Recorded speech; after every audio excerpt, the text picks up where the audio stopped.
there? Just what's the level of concern? Yeah, the high level concern. And anytime you don't feel like you're 1,000% full strength, but it's also an opportunity for guys to step up, and we expect them to. We've had guys out over the course of the season, whether in game or in preparation prior to, and so and by and large, those individuals have taken advantage of those reps, and so that's the expectation for those guys that may increase role in most instances on maybe a new role in others, and so guys got to step up, and the guys around them have to step up as well.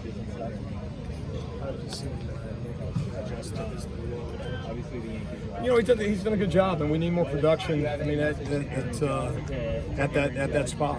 There's been times we've had it, there's been times we haven't, and what we don't do is we don't just simply say, let's hope we have it this coming Saturday. And part of that is, trying to get the best 11 guys on the field. That's through I guess 7 games.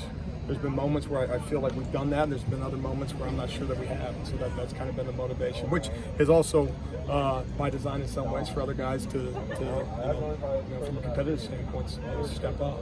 Now, whether or not he continues in that role is going to be predicated on performance, like anything else. And probably, through this first stretch of the season, probably haven't been able to do enough from a depth standpoint. But most of that stems from him, doing his job, number one, and having some level of production. But we need the production to go. Lincoln talked yesterday about how that position has been really important for this defense historically. What are some ways that you see the defense maybe suffer when the production is not at the necessary level? Yeah, I mean, you called the rush for a reason, right? It's in a 3-4 structure. You're saying the rush linebacker, he rushes more than he drives, and it's designed to be a position where you let an athlete go to an athlete. There's instances where they got drop coverage, like any defense that calls itself a role that calls itself an outside linebacker. But we expect guys to be in the backfield.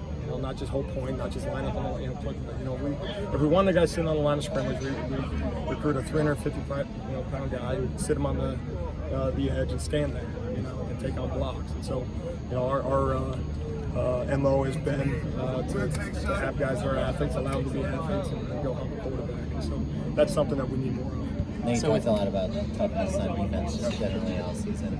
Lincoln told us about CD's situation with his finger, just kind of playing through that. What has he kind of shown you, and what was your sort of vantage point? It's such a great visual. And we talk about toughness all the time. It's one thing as coaches to talk about it, and certainly I give the guys credit. It's not just us, saying it. No one's giving it to us. I mean, that's the extreme of the extreme. But what a great visual. I mean, that's one of those things we're talking about. I mean, it's in the moment. Really, none of us know what's happening.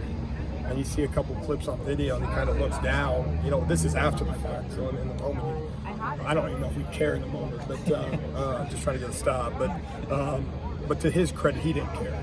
And you talk about guys going hard all the time. And one of the things we've been real cognizant of is making these guys aware of. There's one version of it. There's this. We don't need the Tuesday version of you, the elite you, the tough version, the physical version, and then there's the not so tough version, there's the fatigued version, and that's one of those things that we've been really working through over the last, not just the season, but over the 10 months. And what a great vision for a guy that only knows one way to do it. With Cowing, Singer, and McMillan, can you just talk about what Arizona likes to do schematically with those guys and how they stand out as individuals? Yeah, I mean, you've got height, you've got speed. Each individual guy kind of has their, number one calling card, as it pertains to that. They can win jump balls, they can run by you. You got a quarterback that can, find ways to throw them open. He has a level of trust in them, not only in terms of just the vertical pass, you're going to go get it. And they've been as productive as anybody in the country. I don't know where it ranks nationally, but I know it's certainly up there. You just turn on the video and we're kind of in awe of their ability to throw the ball, and then the use of the run game, physical run game. So this is a big time challenge for us. On the back end, we talk about pass rush. It's 11 people contribute to the pass rush, and 11 people contribute to the coverage. One guy in one-on-one situations is not going to hold up over the duration of 60 minutes, and so mixing coverages and all that stuff's got to be our MO. We got to be have the ability to win, in some of those. And 2 weeks ago we didn't win enough, and so that's on film now. And so I'm sure it'll be a very confident group coming against us on Saturday. Do you feel like you moved the needle on the tackling over the past 2 weeks? kind of the way you I want like it to see. I mean, sometimes when you get in the recency bias, you see one thing on film and you just circle that. Well, that's it. And we've been tackling for 10 months. And the 6 games prior to. Certainly, it's not want to. I think as you look at it, one of the things that we're not willing to put pads on people. That's when it gets real scary. Or one of the things we evaluated is it a missed tackle or the lack of a tackle attempt. Once again, that's the scary thing, where the guy's not willing to put pads on people. He's down. There's a couple instances on that on film, and then you circle back with that individual and say why. And one of the things that we talked to the guys, that's a competitive play in that moment. It's me versus that ball carrier. Do I think I'm extra? Do I expect someone else to make that tackle? And if that's in our DNA, we got to get that out of our DNA. And then minus that, if we're putting pads on people, we got to make sure one of the things we talk to the guys about is always come up with a body part. You throw shoulders at people, absolutely. We want to be physical that way, but we got to make sure that we're wrapping and wrapping strong that way. And a couple guys playing with clubs and nobody cares. That's also part of the message. Football's hard and it got harder for you, but you took the field and we expect you to get them on the ground. So, all those things play a part. But no, we have a high anticipation of guys getting guys on the ground. They signed up for football and they played on defense. That's not extra.